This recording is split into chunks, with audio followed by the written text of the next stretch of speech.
People living in a street in Richmond say they are shocked after an elderly man died in a house fire. 4 fire engines and around 25 firefighters were called to the property just after 8 last night. Investigations are ongoing into what caused the fire. Our correspondent Simon Harris has more. In sub-zero temperatures, fire crews pump gallons of water into the ground floor of a burning house.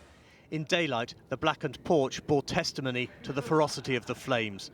When firefighters got to the house in Richmond, they were confronted by an inferno. As soon as they opened the front door, they could see the fire fully developed within the ground floor. At that point, they were beaten back and had to use jets to progress into the fire and control that, while simultaneously further crews come in and started searching the ground floor. People living in Onslow Road, alerted by the smell of smoke and sound of sirens, rushed into the street.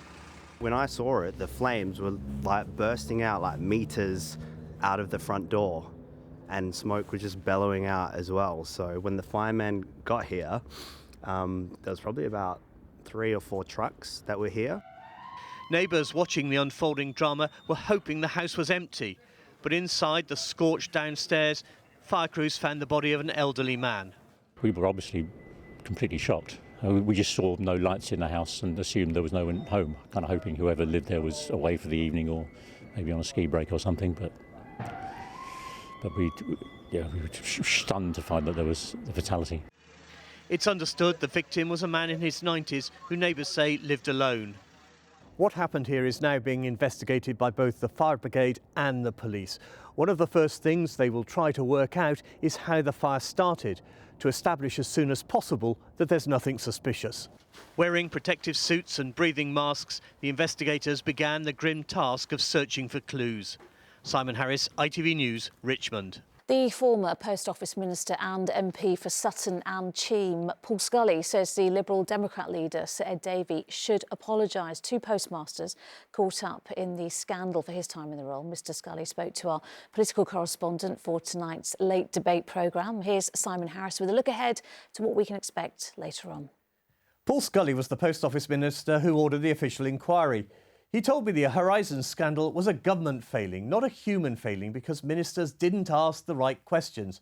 Sir Ed Davey was one of his predecessors and, interviewed last week, declined to apologise 10 times. So I asked Paul Scully if he had any sympathy for Sir Ed. Look, I have sympathy in terms of the fact that I don't know what I would have done in the situation when he first found it, if I'd have had the wherewithal to be asking the right questions. I can't second guess that.